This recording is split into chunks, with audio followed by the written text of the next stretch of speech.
The International Criminal Court is now in session. Rodrigo Roa Duterte.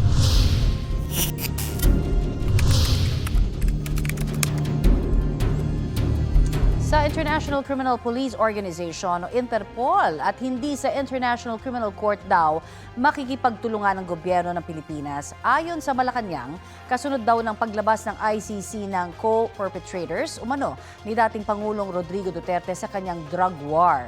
Nanindigan din ng palasyo na ang pagtupad sa obligasyon ng bansa sa Interpol ay hindi pagsuko ng ating soberanya. Balitang hatid ni Sandra Aguinaldo. 8 kasabwat umano ni dating Pangulong Rodrigo Duterte ang tinukoy ng International Criminal Court o ICC kaugnay ng kanyang giyera kontra droga. Kabilang sa aligasyon ay ang pagpapatupad umano ng tinatawag na common plan o plano para i-neutralize ang hinihinalang kriminal sa pamamagitan ng karahasan tulad ng murder mula 2011 hanggang 2019. Sa kaso ni Go, nagsimula raw ito nung personal aid at special assistant pa siya ni nooy Mayor Rodrigo Duterte hanggang itinalaga siyang special assistant to the President. Walaan niyang kaugnayan ang mga bintang sa kanyang mga naging papel at responsibilidad bilang special assistant to the President at executive assistant ng alkalde noon ng Davao City. Dagdag pa ni Go, walang iligal na inuutos sa kanya si dating Pangulong Duterte at hindi rin naman aniya siya susunod sa anumang iligal na utos mula kanino man. Iginiit din sa press release ni Go na ang kanyang mga responsibilidad noon ay administrative at clerical lang at hindi konektado sa police o operational matters. Sa sesyon ng Senado nitong Miyerkules, nakita pang dumalo si Go.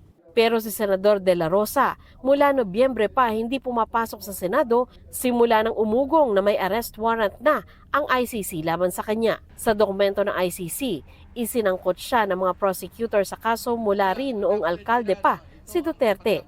Siya naman ang nakaupong hepe ng Davao City Police noon at kalaunay naging PNP chief.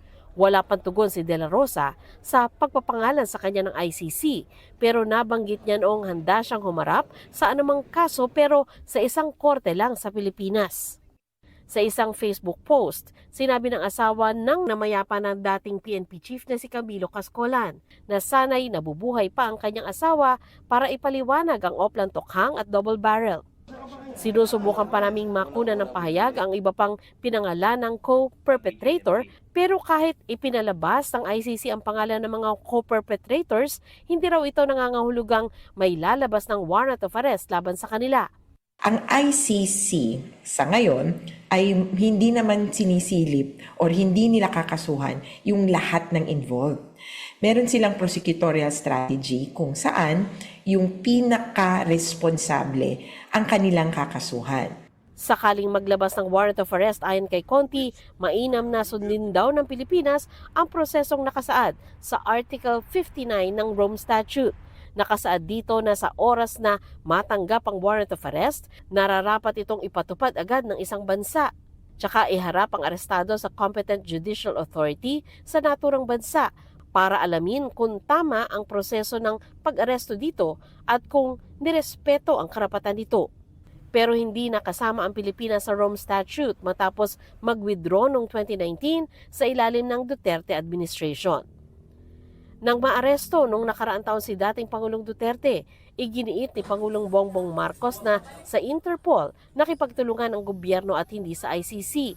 Ito rin ang sinabi ngayon ng Malacanang. Makikipagtulungan tayo sa Interpol but not with the ICC in the same way that we cooperated with the Interpol during the arrest of the former president. Ganun po mangyayari. Yun po ang nangyari before at yan din po ang mangyayari ngayon. Nanindigan din ng palasyo na hindi pagsuko sa soberanya ang pagtupad sa obligasyon ng bansa sa Interpol. Pero sa ngayon, wala pa namang warrant na inilalabas ang ICC sa mga pinangalanang kasabwat umanon sa drug war. Sandra Aguinaldo, nagbabalita para sa GMA Integrated News.